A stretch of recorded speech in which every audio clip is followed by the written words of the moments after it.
नमस्कार, जय हिंद, वंदे मातरम, भारत माता की जय। कैसे हैं आप सब? आशा करता हूं आप सब बहुत अच्छे होंगे। आज हमारे साथ एक लोग हैं, बैठे हुए हैं, एक शख्स बैठे हुए हैं। इनके साथ स्कैम हो जाता है। स्कैम कई तरीके का होता है। इनके साथ जान का स्कैम हुआ, मतलब अपहरण का स्कैम हुआ। उसके बाद पैसे का स्कैम हुआ। क्या क्या हुआ इनसे ही जानते हैं। पहले इनका नाम, इनका परिचय जानते हैं, उसके बाद क्या हुआ इनके साथ उसको जानते हैं। क्या नाम हुआ आपका? मेरा नाम आज़ाद अहमद है। भगवानपुर के निवासी हैं, टोला इस्लामपुर के। और हमारा एक थोड़ा परिचित का आदमी था, 1.5 साल से उससे परिचित था। और आता जाता था यहीं सनौली, हमारे ऑफिस के सामने एक ऑफिस है, वहीं आता जाता था, उठता बैठता था। वहीं से मेरा उससे थोड़ा सा संबंध बन गया, बात व्यवहार हो गया। बात व्यवहार हमारा उससे लगभग 1.5 साल हो गया। और 3 तारीख रात में हमको 8 बजे के करीब वो फ़ोन किया कि दाई कहाँ हो। तो हम कहें कि हम सनौली हैं। तो कह रहा दाई यहाँ भंसार पे आइए, भैरहवा चलना है। और ऐसे ही खाना पीना खाने के लिए दावत पे लेके गया, भैरहवा लेके गया। तो भैरहवा से जब आगे गाड़ी जाने लगा एयरपोर्ट के पास में, तो हम कहना इधर कहाँ जा रहे हैं हम लोग। तो कह रहा बिथरी मेरा एक बैग रखा हुआ है, वही बैग लेके आएंगे, फिर होटल में बैठेंगे, अपना खाना पीना तब खाएंगे। बिथरी जाने के बाद तिनाऊ माध्यमिक स्कूल पढ़ता है बिथरी में, वहाँ से 4 लड़के आए। 4 लड़के आने के बाद वो हमको बाइक से फिर बैठा के, वो लड़के कहे कि नहीं अब चाय पीने चला जाए। तो हम कहे दाई यार बारिश हो रहा है, इतने रात में कहाँ चाय पीने जाएंगे, हम लोग भैरवा चल के सोएंगे खाना खा के। तो कहा नहीं, यहीं मोतीपुर जाना है। तो हम कहे मोतीपुर किस साइड में है, तो कहा भैरवा साइड में, लेकिन था मोतीपुर लुम्बनी साइड में। लेकिन हमको इतना विश्वास था उसके ऊपर, और हम उसके साथ वहाँ मोतीपुर भी गए। मोतीपुर जाने के बाद एक टायर का दुकान पड़ता है मोतीपुर में, वहीं से एक रास्ता कटा है, वहाँ एक ईंट भट्ठा पड़ता है। ईंट भट्ठा के पास में एक गोदाम है। उस गोदाम में हमको वो लोग बैठा दिए। पहले आए 6 लोग। 6 लोग बैठाने के बाद हमसे लड़ाई झगड़ा करने पे उतारू, मतलब मारपीट पे उतारू हो गए। उसके बाद कहे कि, तो हम पूछे दाई मेरा गलती क्या है।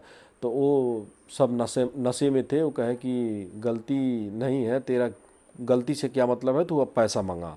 तो हम कहे मेरे पास तो पैसा नहीं है, मेरे पास अब यहाँ कैसे पैसा आएगा। तो उन्होंने एक अपना अकाउंट नंबर दिया हमको, क्यूआर दिया नेपाली। तो उसमें मार एक पिस्टल सटा के हमको कि नहीं देगा तो जान से मार देंगे। उसका मेरे पास रिकॉर्डिंग भी है। एक हमारे रिश्तेदार से वो बात किया कि अगर पैसा नहीं देगा तो इसका इनकाउंटर कर देंगे, करके यहीं फेंक देंगे। तो हमारे घर वाले सब डर गए रिश्तेदार, और हम फ़ोन पे हम मतलब रो रो के कहे कि हमको दे दो, नहीं तो हमको ये मार देंगे सब।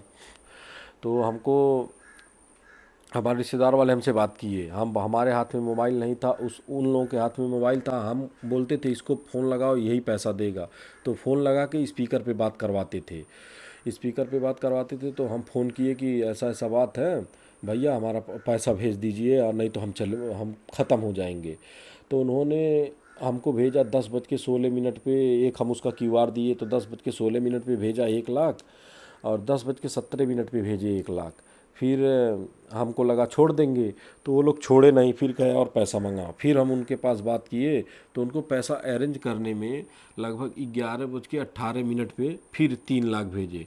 उसके बाद वो कहे कि अब नहीं है पैसा। तो फिर वो लोग एकदम धमकाने उमकाने लगे। तो फिर उनसे बात हुई, उनसे फ़ोन पे वो लोग बात किए, मेरे ही फ़ोन से वो बात किए। उसके बाद बात करने के बाद कहे कि अगर नहीं देगा पैसा तो इसका इनकाउंटर कर देंगे। और पिस्टल सटा के ही 2 लोग, मतलब थे लड़के 10, लेकिन पिस्टल 2 ही लोग सटाए थे, 2 पिस्टल था उन लोगों के पास। तो फिर वो पैसा का व्यवस्था किए। फिर 12:18 पे चौथा लाग गया। उसके बाद मेरा फ़ोन डिस्चार्ज होने लगा। मेरा फ़ोन 3% चार्ज बचा था।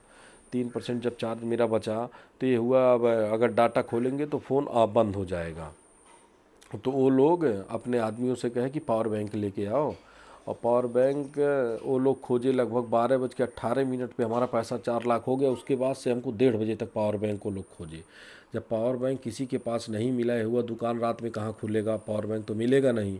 उसके बाद हमको 4 लाख हमारा अकाउंट में लेके तब हमको छोड़े। वहाँ से हमको तब हमको छोड़े। उसके बाद हम वहाँ से फिर पैदल होते हुए तब भैरहवा आए। इनके साथ ये बहुत बड़ा स्कैम हो गया। पहले इनको जान से मारने की धमकी, उसके बाद पैसे की मांग, मतलब 4 लाख रुपया इनसे मंगाया गया नेपाली अकाउंट में। और ये बताइए, एक ही क्यूआर स्कैनर में मंगाया गया कि अलग अलग बैंकों में? ये 3 लाख एक ही क्यूआर में मंगाया गया है, 1 लाख अलग दूसरे क्यूआर में मंगाया गया है। जो लास्ट वाला 12:18 पे पैसा गया है, वो लास्ट वाला दूसरा क्यूआर दिया था वो आदमी मंगाने के लिए। एक तरफ जहां कहते हैं नेपाल भारत से रोटी बेटी का संबंध है, वहीं यहाँ पे देख सकते हैं कि नेपाल के लोग किस प्रकार दुर्व्यवहार करते हैं हम भारतीयों के साथ। बाकी इस पे न्याय मिलना चाहिए। और क्या कहना चाहते हैं? इसमें हमारा सब बैंक डिटेल है, जो पैसा ट्रांसफ़र किए हैं, वो जो हमारे आदमी हमारे घर वाले जो पैसा ट्रांसफ़र किए हैं, जितना जितना टाइम पे किए हैं, सबका बैंक डिटेल है मेरे पास। स्क्रीनशॉट। हाँ, स्क्रीनशॉट है। 10 बज के यहाँ इंडिया में आए हैं तो 10:01 हो गया, वहाँ थे तो 10:16, 15 मिनट आगे होता है। तो इस पे 1 लाख रुपया ट्रांसफ़र हुआ है पहले 10:16 पे नाउ नाम से, और फिर इस पे भी हुआ है 10:17 पे, 10 बज के इंडिया के टाइम से 10:02 पे 1 लाख रुपया। उसके बाद फिर दूसरा वो क्यूआर दिया, लेकिन उसमें वो आदमी जल्दी जल्दी में फिर उसी क्यूआर में डाल दिया पैसा 3 लाख। फिर नाव में हुआ 11:14 पे। लास्ट वाला जो पैसे का ट्रांजैक्शन है वो हुआ सुनार में, तो ये हुआ 12:03 पे इंडिया के टाइम से। इनके पास जो पैसा ट्रांसफ़र किए हैं उसका मैं सब स्क्रीनशॉट लगा दूंगा कि कब पैसा कितने टाइम में किसके खाते में गया है, अकाउंट नंबर क्या है, सब आप लोग देख सकते हैं। बाकी इनके साथ न्याय होना चाहिए। बाकी ये वीडियो बस बनाने का एक ही मतलब है कि अगर सब भारतीयों के साथ ऐसे ही फ्रॉड होता रहा तो हम लोग का संबंध बिगड़ सकता है। बाकी नेपाल के प्रशासन से मैं एक चीज़ मांग करता हूँ, अगर मेरा वीडियो वहाँ तक पहुँचता है तो, कि इनके साथ जो भी हुआ है उसका न्याय होना चाहिए। बाकी वीडियो देखने के लिए धन्यवाद। मिलते हैं अगले वीडियो के साथ, तब तक के लिए जय हिंद, वंदे मातरम, भारत माता की जय।